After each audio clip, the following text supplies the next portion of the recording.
첫 번째입니다. 팩트 오늘 조선일보 칼럼 친일파 장사 아직도 재미 좀 보십니까를 팩트 체크해 주셨습니다. 발표 끝나면 바로 심사평 이어가도록 할게요. 네, 안녕하세요. 저는 팩트 오늘 팀의 발표를 맡은 박나리입니다.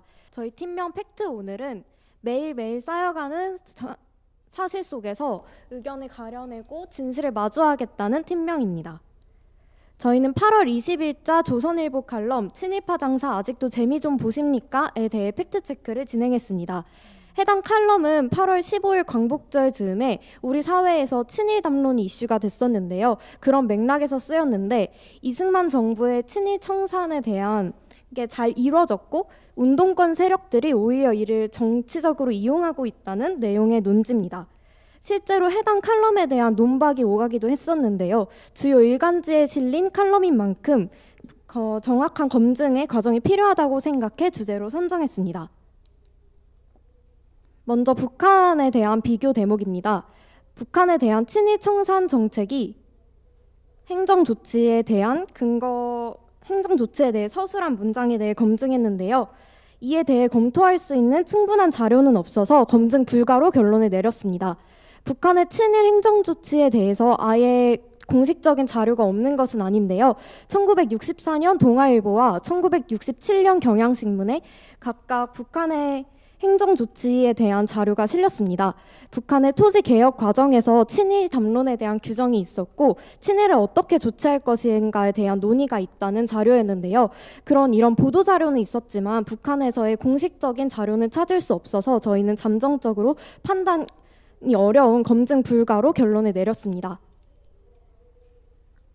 그리고 다음은 북한은 일본 출신 세력을 우대했는가에 대한 검증입니다. 이는 대체로 사실인 것으로 판단했습니다. 첫 번째 근거 자료로는 일본의 기술자들에 대한 국가적인 대책 마련이 필요하다는 북한 북로당 중앙상무위원회 회의 결정서입니다. 또 북한에서는 일본 기술자들에겐 당시엔 예외적으로 높은 임금의 급여 체계가 마련되어 있음을 명시한 동북 역사 논총도 확인할 수 있었습니다. 다음으로는 독일, 일본 등의 국제 비교 사례에 대해서 검증을 했는데요. 먼저 서독 법무부의 간부 53%가 나치 출신이라는 부분입니다. 해당 출신의 수치를 인용한 독일의 일간지 지트도이체 자이통의 기사를 먼저 찾을 수 있었습니다. 독일 폐망부터 1973년까지 법무부의 간부 170명을 검증한 결과 53%가 나치당 소속이라는 기사의 대목을 찾을 수 있었는데요. 여기서 인용한 것으로 보이기는 했는데 이 기사에는 해당 수치가 어떠한 검증을 통해서 나타난 통계인지에 대해서는 밝혀져 있지 않았습니다. 그래서 그 기사에 인터뷰를 한 전문가의 논문들을 찾아서 그 수치에 대해서 인용한 논문을 찾았는데요.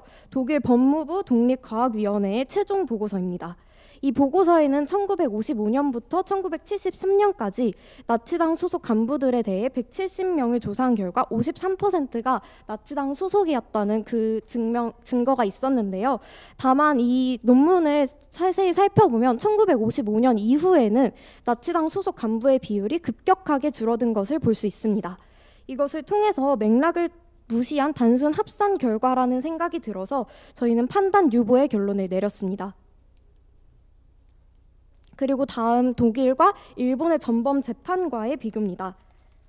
먼저 기소장에 기소된 인원수는 여기 써있다시피 발언에 나온 38명 그리고 22명, 25명, 221명과 유사합니다. 다만 뉘른베르크 재판에서는 한 명이 재판 전에 사망해서 불기소 처분을 받아서 이런 수치가 나온 것으로 보이고 원래 기소장을 살펴보면 원문 기소장에는 뉘른베르크 재판에서는 24명, 도쿄 재판에서는 28명, 이승만 정부에서는 221명으로 확인됐습니다. 수치상 조금 차이가 있지만 무엇보다 이 문장을 대체로 사실 아님으로 결론 내린 것은 두 재판과 이승만 정부의 친일 청산 재판이 서로 다른 성격을 가지고 있기 때문인데요. 먼저 뉘른베르크 재판과 도쿄 재판은 국제법 그리고 국제 헌장을 기초로 한 국제 재판이었습니다.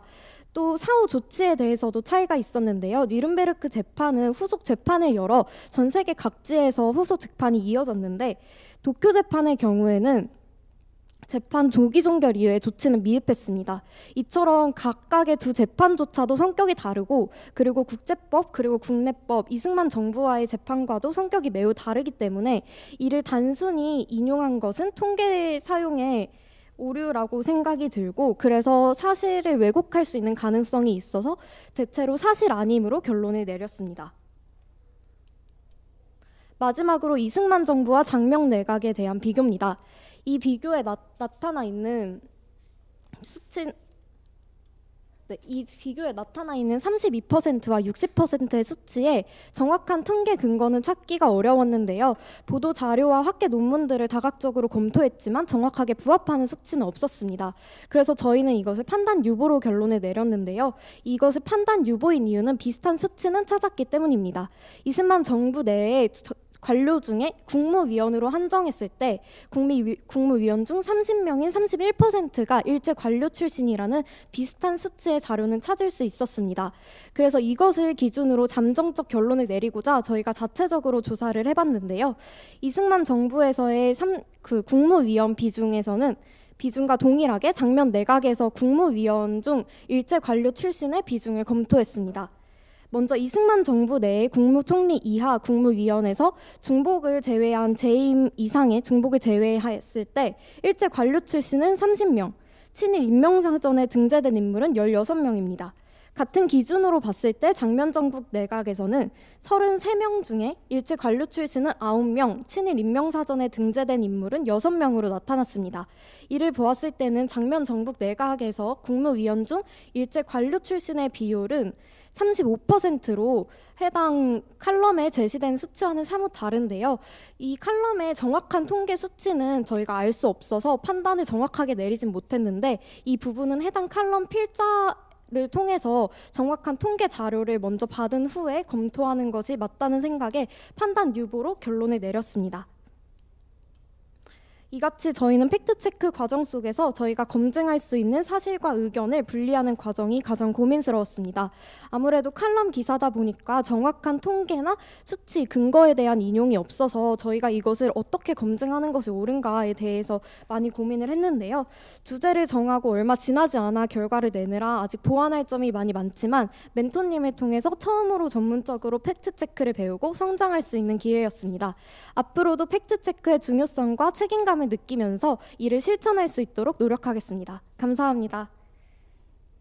네, 발표 잘 들었습니다. 심사평 바로 이어가겠습니다. 이가혁 팀장님. 네, 일단 칼럼을 팩트 체크한다는 거에서 조금 고민스러운 부분이 있어요. 저희 팀 같은 경우는 칼럼은 최대한 팩트 체크 영역에서는 빼고 있거든요. 왜냐하면 말씀하신 그런 거예요.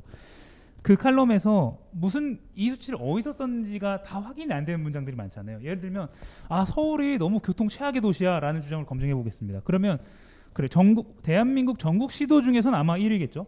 근데 그럼 뭐 LA랑 비교할 때 뉴욕 그러니까 어떤 모집단을 토대로 이걸 주장했는지부터 확인이 안 되니까 막 뒤에가 다 꼬이는 거예요. 그러다 보니까 지금 아까 결론이 판단 유보나 뭐 불가 이런 게 많았는데 그 부분에 조금 아쉬웠던. 그러니까 할 수는 있는데 지금 이렇게 대회에 참가하고 어떻게 보면 한번 실습을 해본 입장에서는 조금 더 완성도 있는 그러니까 결론을 낼 수 있는 아이템을 했으면 하기에 더 재밌지 않았을까 생각이 들었고요. 그럼에도 불구하고 아까 말씀하신 대로 분명히 한계를 알고 있고 그걸 말씀하셨어요. 그러니까 그러고 판단 유보가 나왔습니다. 하지만 저희 나름대로 이 기준에 이 수치를 찾아봤습니다라고 해서 나름대로 퍼센테이지 내시고 제 실수였다는 점에서는 굉장히 높게 평가를 하고 싶습니다. 고생했습니다. 네. 정말 엄청나게 어려운 주제를 잡으셔가지고 너무 고생하셨을 것 같은데 특히 앞서 이거 기자가 얘기했지만 양상훈 주필이 봤으면은 저는 양상훈 주필이 지금 팩트체크 한 거 봤으면은 많이 아팠겠다라는 생각이 들 정도로 본인이 기사를 썼었던 자료들을 다시금 다 재반박을 해야 하는 수준 정도까지 팩트체크를 하셨기 때문에 본인에겐 상당히 아팠을 거고 그만큼 굉장히 잘하셨다라는 생각이 듭니다. 먼저 이제 친일의 개념부터 시작해가지고 칼럼에 있는 정말 문장 속에 들어가는 인용의 단어까지도 하나씩 다 밟아가면서 가신 점이 굉장히 인상적이었고요. 살짝 아쉬운 점은 이렇게 하실 수 있는 내공을 다른 걸로 하셨으면 정말 잘하셨겠다는 아쉬움입니다. 잘하셨습니다. 네, 송영우님. 네. 저도 똑같이 되게 어려운 주제인데 칼럼을 검증하기는 일단 칼럼은 주장이거든요. 예, 근데 그 검증하실 대상들을 잘 선정하셨고요. 그리고 형식도 자료 잘 찾으셨고, 특히 사료는 찾기 어렵고 오래된 사료일수록 이해하기가 어렵거든요. 그거를 전체적으로 굉장히 잘 찾으셨고요. 한 가지 아쉬운 건 갇히신 것 같아요, 프레임에. 그러니까 사설을 이런 논설 이런 칼럼 쓰시는 분들은 본인이 주장을 하기 위해서 본인이 필요한 자료만 가져오거든요. 그러니까 이분 주장을 반박하시려면 이분 주장도 반박하셔야 되지만 이분 주장이 갖고 있는 맥락 전체를 더 많이 끌고 오셔야 돼요. 그렇다면 양상훈 주필이 주장하는 게 이 친일파가 이 부분이 말하는 것만 검증할 게 아니고 이분이 주장하는 것들에 반대되는 자료들을 갖고 와서 이분 전체의 맥락이 틀렸다라고 혹은 맞다라고 이렇게 지적할 수도 있어야 돼요. 그러니까 이분의 프레임에 갇히신 거죠. 그 안에서만 검증하셨으니까. 그게 보완이 되신다면 더 좋은 훌륭한 결과물이 나올 것 같습니다. 수고하셨습니다. 감사합니다. 수고하셨습니다. 팩트 오늘 팀 팩트 체크 11개 팀 중 6번째 발표가 끝났습니다.